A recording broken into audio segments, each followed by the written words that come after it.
Coffee হাউসের সেই আড্ডাটা আর নেই, আর নেই।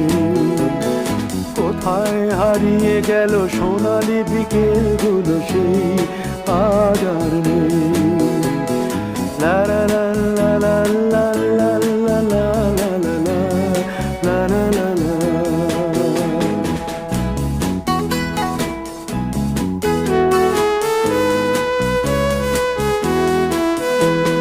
নিখিলেশ প্যারিসে, মইদুল ঢাকাতে, নেই তারা আজ কোনো খবরে। গ্র্যান্ডের গিটারিস্ট গোয়ানিজ ডিসুজা ঘুমিয়ে আছে যে আজ কবরে। কাকে যেন ভালোবেসে আঘাত পেয়ে যে শেষে পাগলা গারদে আছে রমা রায়। অমলটা ধুঁকছে দুরন্ত ক্যান্সারে জীবন।